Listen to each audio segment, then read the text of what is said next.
Olá, este é o Mais 365, um percurso diário com a Bíblia, onde caminhamos pela história da salvação e deixamos que ela dê sentido à nossa própria história.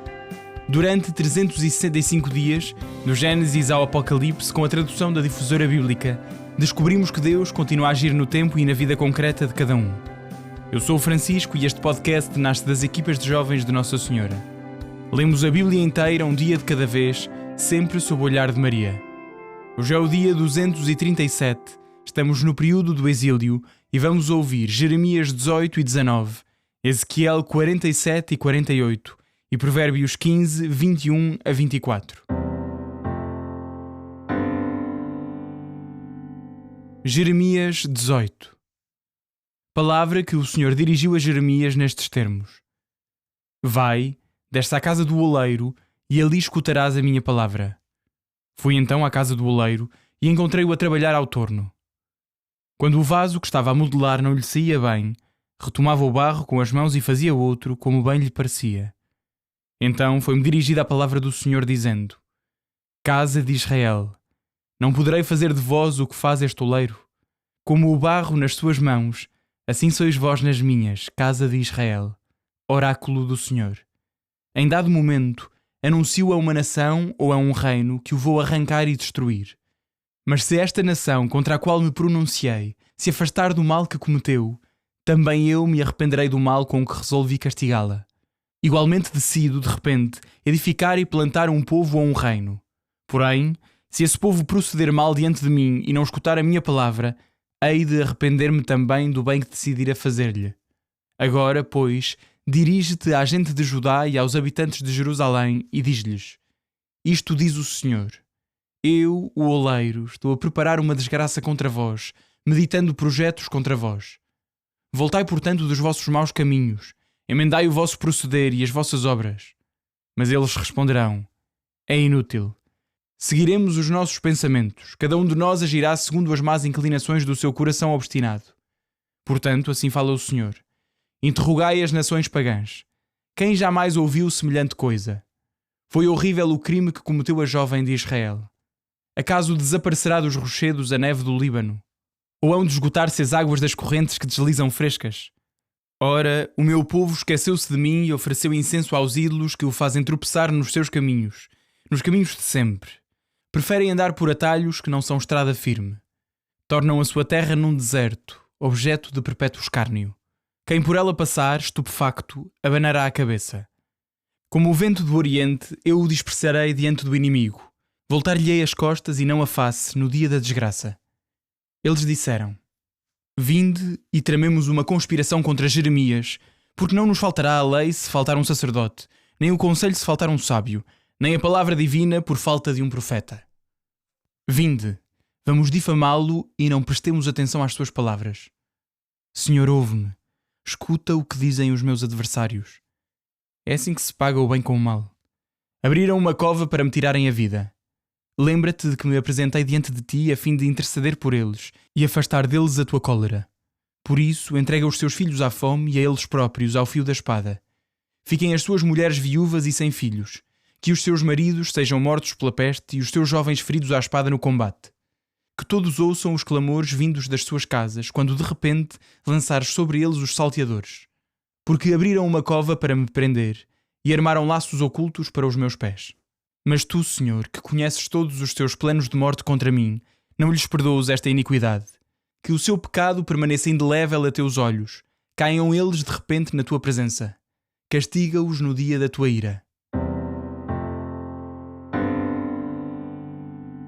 Jeremias 19. Assim fala o Senhor: Vai e compra uma bilha de barro. Leva contigo alguns anciãos do povo e anciãos dos sacerdotes, e dirige-te ao vale de Ben-Hinom, diante da porta da olaria, e pronuncia ali o oráculo que te vou dizer. Dirás então: Escutai a palavra do Senhor, reis de Judá e habitantes de Jerusalém. Isto diz o Senhor do Universo, Deus de Israel: Vou mandar sobre este lugar uma grande catástrofe, que fará retinir os ouvidos a quem dela ouvir falar. Com efeito, abandonaram-me, profanaram este lugar e ofereceram incenso a outros deuses que não conheceram, nem eles, nem seus pais, nem os reis de Judá. Encheram este lugar com o sangue de inocentes e levantaram o lugar alto a Baal para, em honra dele, queimarem os seus filhos em holocaustos, coisa que jamais prescrevi, nem falei, nem me veio ao pensamento. Por tudo isto, dias virão em que este lugar não mais se chamará Tofete, nem vale de Ben-Hinnom, mas sim vale de massacre. Oráculo do Senhor. Farei fracassar neste lugar os desígnios de Judá e de Jerusalém. Exterminarei os seus habitantes com a espada dos inimigos e pela mão dos que procuram tirar-lhes a vida. Entregarei os seus cadáveres como pasto às aves do céu e aos animais da terra. Farei desta cidade objeto de pasmo e de ludíbrio, de modo que todo o que passar por ela ficará pasmado e se rirá da sua destruição. Dar-lhes-ei a comer a carne dos seus filhos e das suas filhas. Devorar-se-ão uns aos outros nas angústias do cerco e da fome, a que serão reduzidos pelos seus inimigos, pelos que buscam tirar-lhes a vida. Então, na presença dos que forem contigo, quebrarás a bilha, exclamando: Assim fala o Senhor do Universo. Quebrarei este povo e a cidade como se parte um vaso de barro, que não pode mais refazer-se. E por falta de outro lugar serão sepultados em Tofete. Isto farei a este lugar e aos seus habitantes, tornando esta cidade semelhante a Tofete, oráculo do Senhor. As casas de Jerusalém e os palácios dos reis de Judá ficarão imundos como a terra de Tofete. Todas essas casas em cujos terraços ofereceram incenso aos astros do céu e libações a deuses estranhos. Jeremias regressou então de Tofete, onde o Senhor o enviara a profetizar. De pé, no átrio do templo do Senhor, exclamou à multidão: Assim fala o Senhor do Universo, o Deus de Israel. Vou fazer descer sobre esta cidade e sobre todas as cidades dela dependentes os flagelos com que as ameacei, porque endureceram a cerviz para não escutar as minhas palavras. Ezequiel 47. Conduziu-me para a entrada do templo e eis que saía água da sua parte subterrânea em direção ao oriente, porque o templo estava voltado para o oriente. A água brotava da parte de baixo do lado direito do templo, a sul do altar. Fez-me sair pelo pórtico setentrional e contornar o templo por fora, até ao pórtico exterior oriental. Vi rebentar a água do lado direito. O homem avançou para o oriente com o cordel que tinha na mão e mediu 1000 côvados. Depois fez-me atravessar a água, ela chegava-me até aos tornozelos. Mediu ainda 1000 côvados e fez-me atravessar a água. Ela chegava-me aos joelhos. Mediu ainda 1000 côvados e fez-me atravessar a água. Chegava-me aos quadris. Mediu ainda 1000 côvados. Era uma torrente que eu não conseguia atravessar, porque a água era tão profunda que era necessário nadar. Efetivamente, era uma torrente que não se podia atravessar. E ele disse-me: Viste, filho de homem? E levou-me até à beira da torrente. Quando aí cheguei, eis que à beira da torrente havia grande quantidade de árvores em cada uma das margens. Ele disse-me: Esta água corre para o território oriental, desce para Arabá e dirige-se para o mar. Quando chegar ao mar, as suas águas tornar-se-ão salubres. Por onde quer que a torrente passar, todo o ser vivo que se move viverá.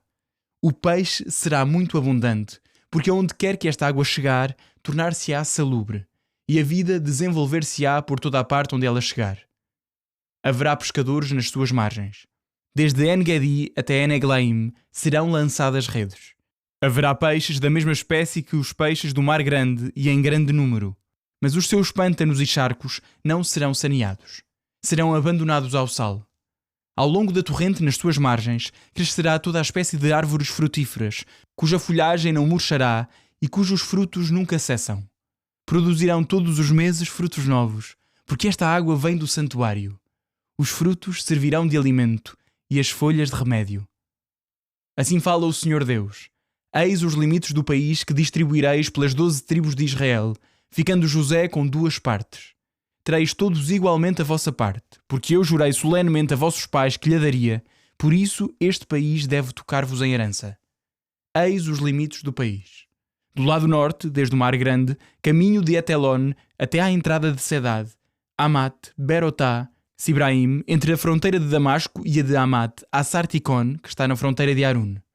E a fronteira estender-se-á desde o mar até a Sarenon, fronteira de Damasco ao norte, e a de Amat. Isto do lado norte. A oriente, entre o Aurun e Damasco, entre Gileade e o país de Israel. O Jordão servirá de fronteira até ao mar oriental, na direção de Tamar. É a fronteira oriental. e é do lado meridional, para sul, de Tamar até às águas de Meribá, de Cades até à torrente, na direção do Mar Grande. É a fronteira meridional. A oeste, o Mar Grande servirá de limite até à entrada de Hamat. É a fronteira ocidental. Dividireis entre vós este país, entre as 12 tribos de Israel. Vós o dividireis em herança para vós e para os estrangeiros que habitam no meio de vós e que geraram filhos no meio de vós, porque os deveis tratar como cidadãos israelitas. Convosco, eles tirarão à sorte a herança no meio das tribos de Israel. Na tribo onde ele habita, é lá que dareis ao estrangeiro a sua herança. Oráculo do Senhor Deus. Ezequiel 48. Eis os nomes das tribos. Da extremidade norte do país, em direção a Etelon, até Hamat, a Sarenon, fronteira de Damasco, ao norte, ao longo de Hamat. E desde a fronteira oriental até ao mar, pertence a Dan. É uma parte. No limite de Dan, desde a fronteira oriental até à fronteira ocidental, a parte de Azer. No limite de Azer, da fronteira oriental até à fronteira ocidental, a parte de Neftali. No limite de Neftali, desde a fronteira oriental até à fronteira ocidental, a parte de Manassés. No limite de Manassés, da fronteira oriental até à fronteira ocidental, a parte de Efraim. No limite de Efraim, desde a fronteira oriental até à fronteira ocidental, a parte de Ruben. No limite de Ruben, da fronteira oriental até à fronteira ocidental, a parte de Judá. No limite de Judá, desde a fronteira oriental até à fronteira ocidental, ficará a parte que reservareis antecipadamente com uma largura de 25.000 côvados e um comprimento igual à das outras partes de leste a oeste. O santuário ficará no meio. A parte que antecipadamente reservareis para o Senhor terá 25.000 côvados de comprimento por 10.000 de largura. Esta parte santa pertencerá aos sacerdotes. 25.000 côvados a norte, 10.000 de largura a ocidente, 10.000 de largura a oriente e 25.000 de comprimento a sul. E o santuário do Senhor ficará ao centro. Pertencerá aos sacerdotes consagrados, os filhos de Sadoc, que asseguraram o meu serviço, que não se afastaram quando os filhos de Israel se afastaram, como fizeram os levitas. Ela lhes pertencerá como porção sagrada, reservada na parte santa do país, junto ao território dos levitas. Os levitas ocuparão igualmente ao longo do limite dos sacerdotes um espaço de 25.000 côvados de comprimento e 10.000 de largura. Comprimento total, 25.000 côvados. Largura, 10.000 côvados. Não poderão vender ou trocar nada do território. E as primícias do país não poderão ser alienadas, porque são propriedade consagrada ao Senhor. Os 5.000 côvados de largura que ficarem por 25.000 de comprimento formarão um espaço profano destinado à cidade, aos seus habitantes e para terreno deles. Ao centro ficará a cidade. E eis as suas dimensões. Do lado setentrional, 4.500 côvados. Do lado meridional, 4.500 côvados. Do lado oriental, 4.500 côvados. E do lado ocidental 4.500 côvados. Os arrabaldes da cidade terão 250 côvados para norte, 250 para sul, 250 para oriente e 250 para ocidente.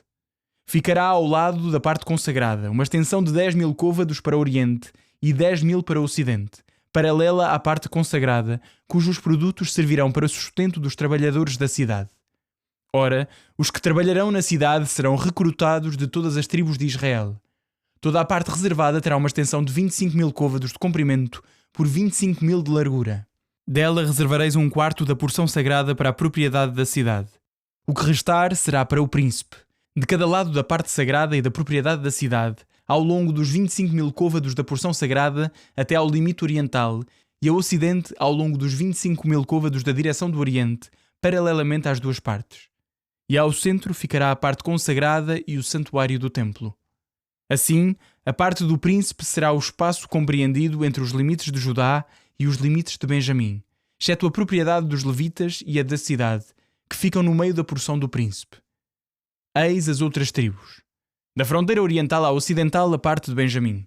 No limite de Benjamim, do lado oriental ao lado ocidental, a parte de Simeão. No limite de Simeão, do lado oriental ao lado ocidental, a parte de Issacar. No limite de Issacar, do lado oriental ao lado ocidental, a parte de Zabulão. No limite de Zabulão, do lado oriental ao lado ocidental, a parte de Gad. No limite de Gad, do lado meridional a sul, a fronteira irá de Tamar às águas de Meribá de Cades e até ao Mar Grande. Este é o país que dividireis em herança, tirando à sorte entre as tribos de Israel, e estas são as suas divisões. Oráculo do Senhor Deus. Eis as saídas da cidade. Do lado norte, 4.500 côvados. As portas da cidade receberão os nomes das tribos de Israel. 3 portas ao norte: a de Ruben, a de Judá e a de Levi. Do lado oriental, 4.500 côvados e 3 portas: a de José, a de Benjamim e a de Dan. Do lado sul, 4.500 côvados e 3 portas: a de Simeão, a de Issacar e a de Zabulão. Do lado ocidental, 4.500 côvados e 3 portas: a de Gad, a de Azer e a de Neftali. Perímetro total: 18.000 côvados. E desde esse dia, o nome da cidade será O Senhor está lá. Provérbios 15, 21 a 24. A loucura diverte o insensato, mas o homem inteligente segue o caminho reto. Os projetos desfazem-se à falta de conselho, mas com muitos conselheiros realizam-se com êxito. Saber dar uma resposta é causa de alegria, como é agradável uma palavra no tempo certo. O sábio sobe pelo caminho da vida para evitar a descida à morada dos mortos.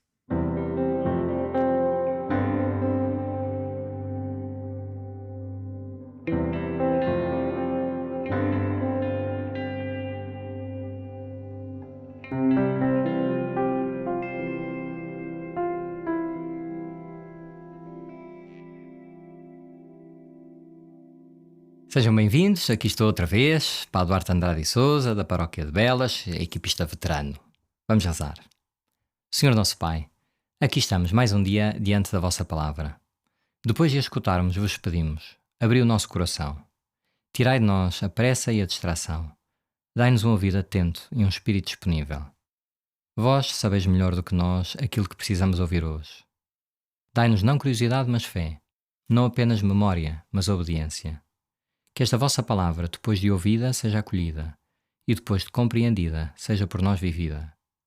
Vinde, Espírito Santo, e falai ao coração de quem agora vos escuta. Por Cristo nosso Senhor. Amém. Queridos amigos, neste dia 237 vemos mais 2 capítulos de Jeremias, 18 e 19, e vamos acabar o livro de Ezequiel. Finalmente chegamos ao fim com esta visão do futuro templo e a distribuição do país pelo santuário, pelo rei, pelas 12 tribos. Mas já lá iremos. Em Jeremias temos, nos 2 capítulos, 2 imagens ligadas, mas contrapostas. No capítulo 18, Jeremias e o oleiro. O Senhor diz a Jeremias: vai à casa do oleiro e vais ver o que ele está a fazer.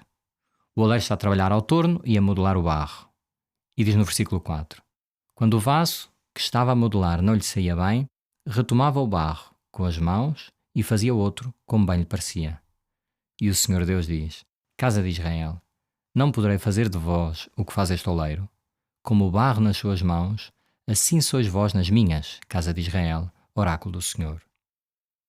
Portanto, esta imagem simples, como já tínhamos falado antes, de Deus oleiro que nos usa como barro nas suas mãos e que nós devemos ser assim maleáveis. Esta para mim é uma imagem também de muita esperança, porque vemos aqui o oleiro que reutiliza este barro, que não o deita fora.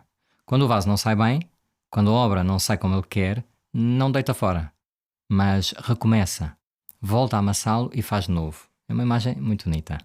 Depois, no capítulo 19, vemos uma imagem ligada, mas oposta. A bilha quebrada.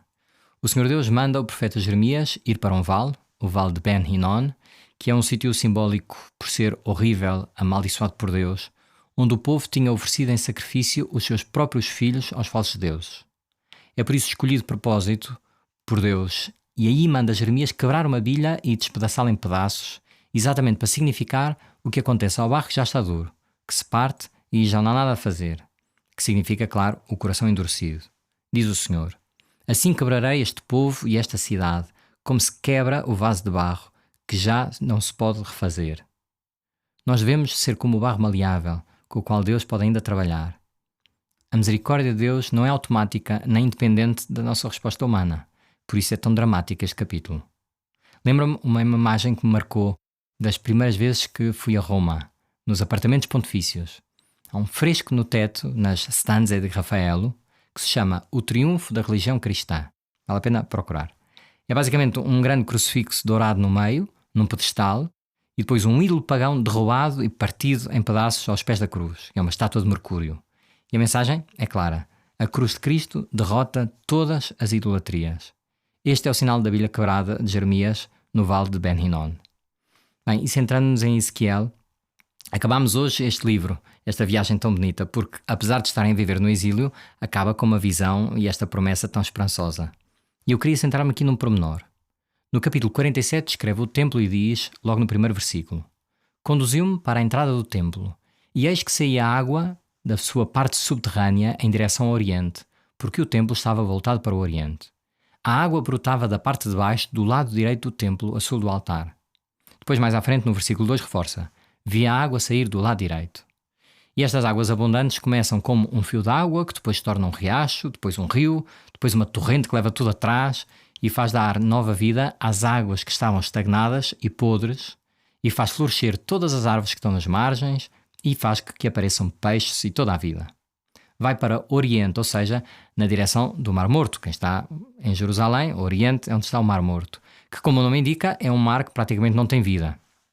Bem, já sabe que aquela gente chama mar aos lagos, coisa que nos ofende um bocadinho, nós estamos habituados a mar como deve ser, mas enfim. É impressionante, se nós seguimos a linha do Rio Jordão, o Rio Jordão começa lá em cima no norte, onde hoje está a fronteira com o Líbano, nas nascentes do Monte Hermon, em Cesareia de Filipe, e começa com água forte, transbordante, que vem desaguar no Mar da Galileia, que é aquele grande lago, o Mar de Tiberíades, e depois segue, vai descendo para sul, passa pelo lugar onde foi o batismo de Jesus, fazendo fronteira com a Jordânia, ali na zona perto de Jericó, e vai desaguar finalmente no Mar Morto, vai morrer no Mar Morto. E é impressionante como começa com tanta vida no norte e acaba por morrer ali onde não há vida, está cheio de sal. Então esta descrição de Ezequiel, para quem conhece o Mar Morto, ganha muita força. É fascinante como este templo vai dar tanta água que até vai enriquecer aquele Mar Morto e vai encher aquele mar com vida. O versículo 12 diz: os frutos serão de alimento e as folhas de remédio. Ou seja, esta simbologia as duas dimensões da água, alimento e cura. A água dá nova vida, portanto esta água que sai do templo dá-nos uma nova vida, e ao mesmo tempo remédio, dá cura. Claro, esta fonte de água viva é Cristo, este templo é Cristo. No capítulo 2 de São João vemos Jesus a dizer: destruí este templo e em 3 dias o reedificarei. E o evangelista esclarece: Jesus falava do templo do seu corpo. E por isso, esta alusão ao lado direito do templo, de onde sai a água, aqueles versículos que eu tinha citado há bocadinho, a dizer que a água saía do lado direito do templo, esta alusão sempre foi entendida na iconografia cristã como o lado direito de Jesus.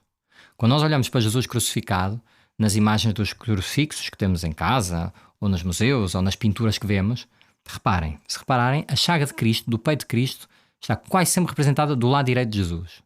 Sabemos pelo Evangelho que a lança do soldado trespassou o lado de Jesus, de onde brotou sangue e água, e está sempre representada do lado direito de Jesus. E não é por desconhecimento anatómico, porque não sabiam de que lado é que estava o coração. É exatamente por uma ligação e uma interpretação deste capítulo 47 de Ezequiel. Por isso, amigos, acho que no dia de hoje é bom, como já falamos destas águas, lembrarmos de que somos batizados, agradecer o nosso batismo, estas águas com as quais fomos limpos do pecado original. Se calhar, quem não sabe a data do seu batismo, vá procurá-la e comece a festejar esse dia. E hoje, na nossa oração, agradecemos isto, de sermos filhos muito amados de Deus. Agradecemos os nossos pais, aqueles que nos levaram ao batismo, que nos educaram na fé. E como um padre mais velho, a quem eu uma vez ouvi dizer, quando lhe perguntaram quando é que tinha sido batizado, ele respondeu: eu não fui batizado, eu sou batizado. Temos esta consciência de que o batismo é uma marca permanente na nossa vida, é a nossa maneira de viver e não é apenas um acontecimento do passado. E até amanhã, se Deus quiser.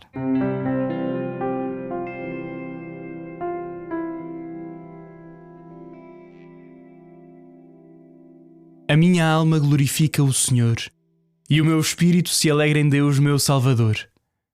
Porque pôs os olhos na humildade da sua serva, de hoje em diante me chamarão bem-aventurada todas as gerações.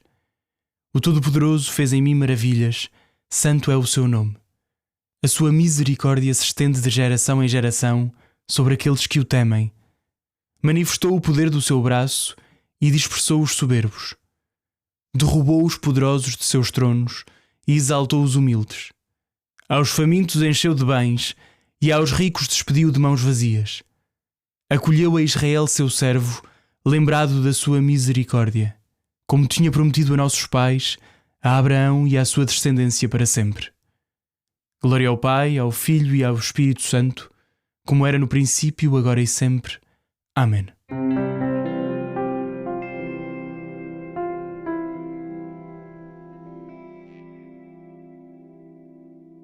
Final do dia 237.